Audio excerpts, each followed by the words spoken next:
As soon as I started pulling it out, the dust seals fell apart. But they're like some fibre or something. The washer here's doing all the work with the pressure. This is just a dust seal. So I've got a heap of cork gasket material I'm going to use. And I'll just make it up. Make my own dust seal. You can't even buy them anyway. There's one place on the internet in Australia selling them. They want $20 each, and you got to order a minimum of 6, and it takes 2 weeks to come. So bugger that, I'll make myself. So, alright, viewer, I've made my homemade dust seal out of 5 pieces of cork gasket material. Looks like a hippie's bracelet, but it'll work. All the haters, don't bother commenting, not interested. Come back in a couple of years to see if there's a rebuild video because my injectors were all leaking, but until then, don't want to know. I reckon that'll work. Give everything else a clean up, and I'll put them in when I've finished cleaning that up. Cool. Welcome back, viewer. I think we're up to part 7 now, are we? I don't know.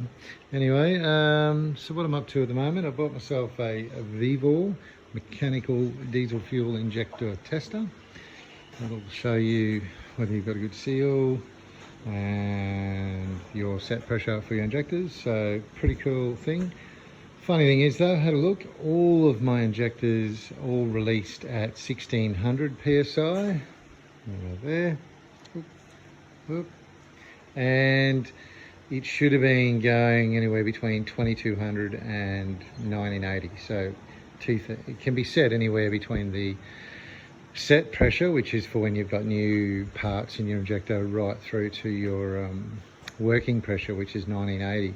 So 20, like 2000, 2100, anything like that is acceptable. So what I'm going to do now, because I've had a look in the book how to do it, is to adjust the injector release point. This is injector number 1, and luckily enough it's not a shim system, so I have to go buying shims. Once I take this top cap off, there's actually a screw in here that preloads the spring and changes the release pressure. Screw it in like tighter to increase the pressure, and vice versa for lowering the pressure. So I'll just set this up, a bit of time release, or I might just put it down when I get a screwdriver, and we'll I don't know, go in half a turn and see what pressure changes we get. Alrighty, viewer, so I've hooked up the second injector.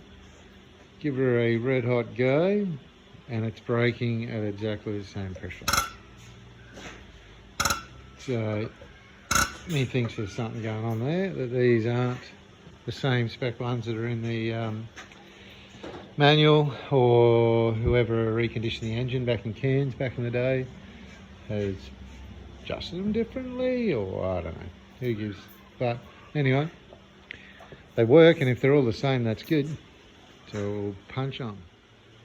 Little side note, the first instruction in the manual is about a cleaning cycle. So close the valve going to the gauge and just give it to it for a few cycles. Diesel went in like that, come out looking like that. So yeah, do that. So I don't know if you remember, viewer, the cylinder head had all different soot patterns on it. The 4th injector, when I finally get a chance to look at what that looks like on the block, is clean. And anyway, we'll see what that means later, because all the rest have been really black, the diesel coming out. The next thing to do is the nozzle leak test. So take it up just before the brake pressure, hold it and make sure the pressure goes down slowly, and that indicates there's no leak at the nozzle, so that's all good.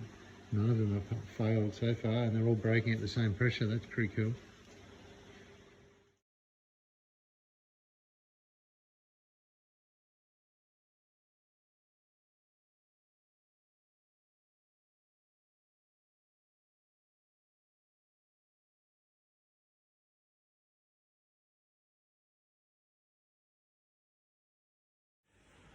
Rightio, viewer, so I'm using a 22mm spanner, so you can use the imperial equivalent.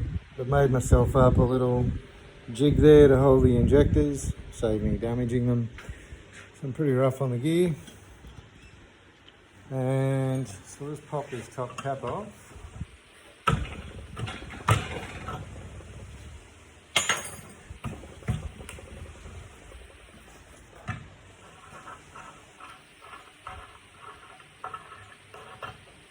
Cool. So once that's off, got a little washer there to be careful of. This whole piece here is an adjustment screw. And the inside of the cap threads onto that as well to lock that in position. So I'll grab my driver of screws, currently at 3 and 9 o'clock now. I'm going to go a quarter turn in and we shall see what this pops off at. Tighten that back up.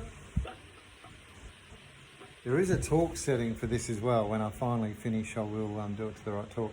It's important not to over torque it because it can distort the injector housing apparently and cause irregular behaviour. Alright, so I'll just set that up on the tester and we'll go next. Okay, so we should be pretty ready now to give this a red hot go. So I've got this screwed all the way in so that it bypasses the gauge and diesel goes straight to the injector. So I can get all the air out, I guess.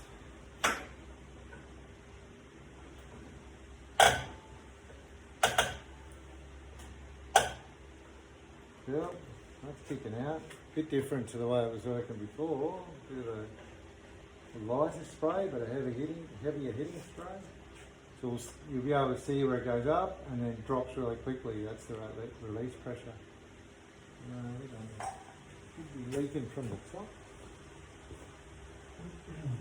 Better fix that.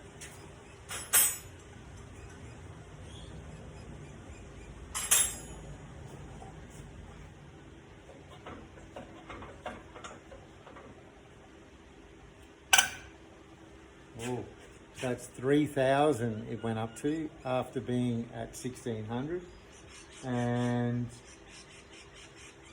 that is too high, so an eighth of a turn maybe. Anyway, I'll back it off and we'll try again.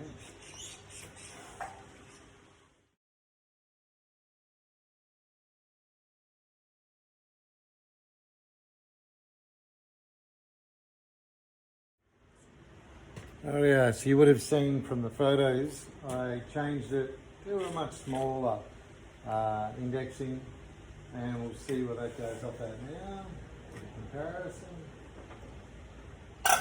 Ooh.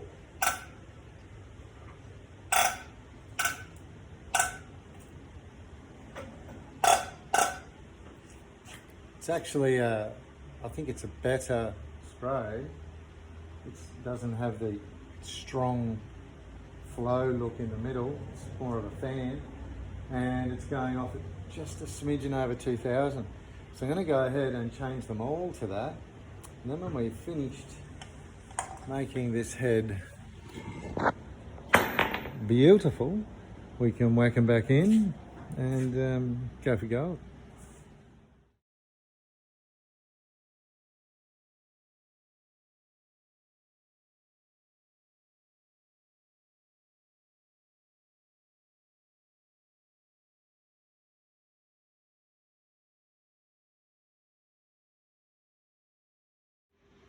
Alright, so I've just adjusted this one. You can see the indexing marks. That is 5mm on the dot. So it's not much to get from 1,600 to 2,000. It's a 400 psi increase. So I'm thinking too, if you do really tiny incremental changes, it might not be as accurate as doing like marking where you started and doing a bit of a sweeping turn to where you want to stop instead of going a little bit. I didn't quite get the same uniform jumps when I just did tiny changes. So just trying it in one sweeping motion, I don't know, just seemed to work. So I've skipped forward a couple of steps. I cleaned up the head entirely and then decided to give it a paint job in cat yellow, of course. So I ended up bolting on the inlet manifold, valve cover, water pipe and exhaust manifold off the other engine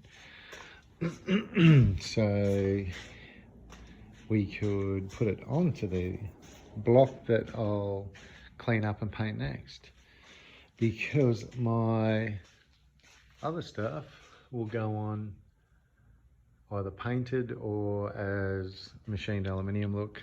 So that'll all come together, but the head's coming along. That's primer at the moment. So tomorrow night I'll give that a paint job in top coat, pull all these donor parts off, and that'll be ready to go back onto the block once I finish tigging up that coolant gallery hole, give that a big clean up and paint this whole block.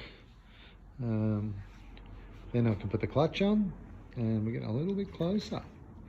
So next, actually I did forget to mention that there is in this head other little holes on the exhaust manifold side here, all across there. 1, 2, 3, 4, 5, 6 holes that I've just jammed tape into that aren't on the head on my spare engine. So I'm starting to think, complete guess, that this head, when the old owner cooked the engine, this head may actually be off a Mazda, like an E4100, which has glow plug provisions.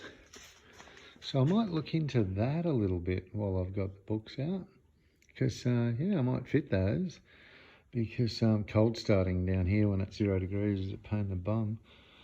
So glow plugs might be an interesting touch. So yeah, little mystery unfolding there. But anyway, head looks pretty good, hopefully, once all that other stuff's bolted onto it. And it's going to start looking like an engine again.